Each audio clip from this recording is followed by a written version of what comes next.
జై భారత్ జయరాజస్యాలు నమస్కారాలు తెలియజేస్తూ తోటి భారతీయులందరికీ నేను ఈరోజు మీ ముందుకు వచ్చినటువంటి అంశం కాంగ్రెస్ పార్టీ న్యాయ పత్రం అనేటువంటి పేరుతో మేనిఫెస్టో రిలీజ్ చేస్తుంది. ఆ మేనిఫెస్టోలో ఏమున్నాయంటే దేశంలో ఉన్నటువంటి అందరి ఆస్తుల్ని లెక్కలు కట్టి వాటిని అందరికీ సమానంగా పంచుతాము అనేటువంటి ఒక హామీ ఏమందరూ కాంగ్రెస్ పార్టీ చెబుతున్నది. వీడు ఏమన్నా కాంగ్రెస్ పార్టీ రాహుల్ గాంధీ ఏమన్నా ఈ దేశానికి రారాజా లేకపోతే మహారాజా వీడి ఆస్తులు ఏమన్నా ఈ ప్రజలకు ఏమన్నా పంచాడా ఈ డయాంలోని ఈ రోజు మళ్ళీ ఇవన్నీ ఈ లెక్కలు కట్టడానికి అది ఈ పరిపాలనకి అర్హుడు కాదు. ఈ హామీలు ఏంటి పనిమాల హామీలు? ఇదివరకు వీళ్ళు కమ్యూనిస్ట్ భావాలతోటి ఈ రష్యా ఈ దేశాలు ఏవైతే ఉన్నాయో కమ్యూనిస్ట్ భావాలతో అందరికీ సమాన హక్కులు అనేటువంటి పరిస్థితుల్లో వాళ్ళు పరిపాలన చేసే దేశాలన్నీ సర్వనాశనం అయిపోయిన తర్వాత మళ్ళీ ప్రజాస్వామ్య పద్ధతిలోకి రావటం, దేశాలు విచ్ఛిన్నం అయిపోయి మళ్ళీ ప్రజాస్వామ్య పద్ధతిలో వాళ్ళు రావటం జరిగింది. ప్రజల ఆస్తులు ఈ బాబుసం ఏంటి ఈ మమ్మల్ని లెక్కలు కట్టి పంచెత్తి ఊరుకుంటారేంటి? వీళ్ళందరికీ పంచుతాడని ఏమైనా సంపాదించుకుంటారేంటి?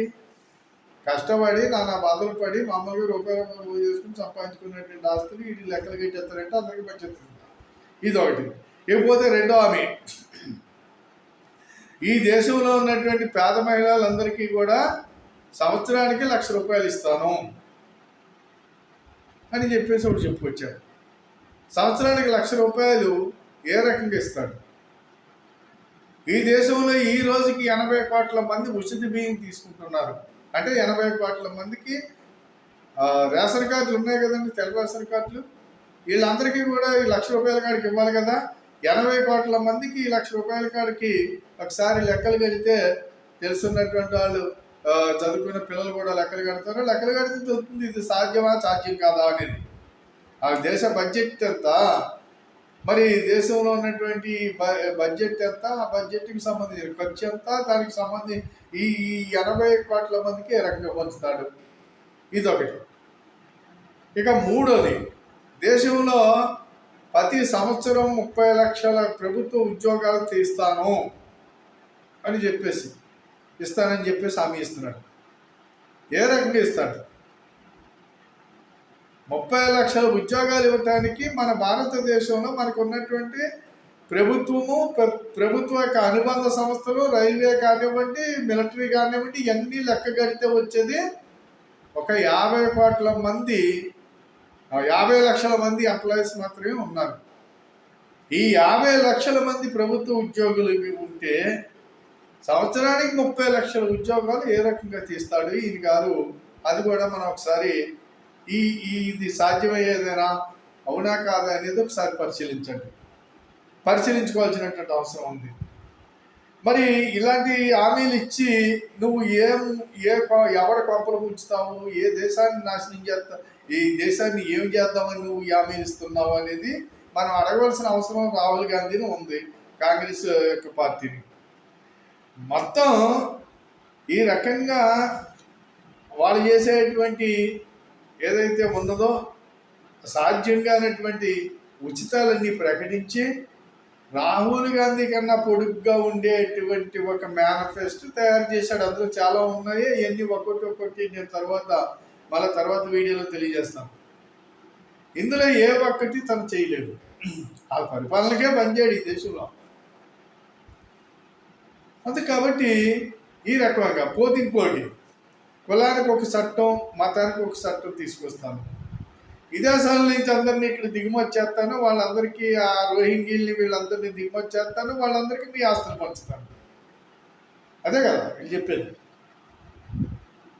అంతే కాబట్టి కులమతాలు కలిసి ఈ రోజుని 10 సంవత్సరాలుగా దేశం సుభిక్షంగా సురక్షితంగా భారతీయ జనతా పార్టీ యొక్క నాయకులు పాలనలో అద్భుతంగా ముందుకు పోతున్నదనేది మనం అందరూ అనుభవిస్తున్నాం కాబట్టి మనందరికీ తెలిసిన విషయం. దీన్ని ఇలా ఉండటం చూడలేకపోతున్నాడు అనమాట. ఈ దేశాన్ని ఏమైనా సరే మళ్ళీ బాంబులు వేయించాలి, ఈ దేశంలో రేపులు చేయించాలి, ఈ దేశంలో అమ్మాయిల్ని ఇక్కడి నుంచి ఎక్స్పోర్ట్ చేయాలి, ఈ దేశంలో కులాల పేరు మీద కుట్టుకోవాలి, మతాల పేరు మీద కుట్టుకోవాలి అనేటువంటి ఒక ఆలోచన అనేది రాహుల్ గాంధీ కాంగ్రెస్ పార్టీ చేస్తుంది. కాంగ్రెస్ పార్టీ యొక్క కూటమి, ఇండియా కూటమి ఏదైతే ఉన్నదో ఈ కూటమి అంతా ఈ ఆలోచనలకి వీళ్ళు దోచుకుని ఉన్నారు. వీళ్ళందరినీ కక్కించడానికి మోడీ గారు సిద్ధంగా ఉన్నారు. కంగారు పడకండి. ఈ ఇండియా కూటమి వాళ్ళందరూ కూడా తిన్నదంతా కక్కే రోజులు రాబోయే 5 సంవత్సరాల్లోనే మిమ్మల్ని అందరినీ కక్కించడం గ్యారంటీ. ఈ దేశ సంపదనంతా తిరిగి మనం స్వాధీనం చేసుకుంటారు, మీదే దోచుకున్నదంతానే, అందులో ఎలాంటి సందేహం లేదు. దీనికి భయపడుతూ ఈ రోజున ఇలాంటి ఉచితాలన్నీ పనికిమాల ఉచితాలు, ఈ సాధ్యంగా ఈ ఉచితాలు కాదు కదా, ఏదైనా సాధ్యం అవుతుందో ఒకసారి ఆలోచించండి. ఇలాంటి సాధ్యం కానటువంటి ఉచితాలన్నీ ప్రకటించి ఈ ఏదో రకంగా అధికారంలోకి రావాలని ఇవన్నీ కూటములు చూస్తున్నాయి. ప్రతి ఒక్కటి కూడా ఈ కుటుంబాల రాష్ట్రాల్లో ఉచితాలు వాళ్ళు ఇష్టం వచ్చినట్టు ప్రకటించారు. అలాగే సంకల్ప పత్రం, బీజేపీ సంకల్ప పత్రం పేరు మీద ప్రకటించింది. ఈ 2 మేనిఫెస్టోలు పక్కన పెట్టి ఒక్కసారి అందరూ కూడా ఈ యొక్క ఏది సాధ్యమో ఏది సాధ్యం కాదో, ఏది అవసరమో ఏది అనవసరమో ఒకసారి పరిశీలిస్తారని, ఈ యొక్క 20 రోజుల్లో ప్రజలందరూ కూడా అప్రమత్తంగా ఉండాలి. ఇలాంటి ఉచితాలకి ఎవరు కూడా లోనవ్వద్దని చెప్పేసి ప్రభుత్వాన్ని, మన దేశ యొక్క గౌరవం పెంచే ప్రభుత్వం ఏదైతే ఉందో, ఏదైతే నరేంద్ర మోడీ గారి నాయకత్వం ఉందో దాన్ని మళ్ళా మనం గెలిపించుకోవడానికి ఎన్డీఏ కూటమిని గెలిపించుకుని మనం అత్యధికమైనటువంటి మెజారిటీతోటి వాళ్ళని గద్దెనెక్కిస్తే ఈ దేశము ప్రపంచంలోనే జగద్గురు స్థానాన్ని అందుకుంటుంది.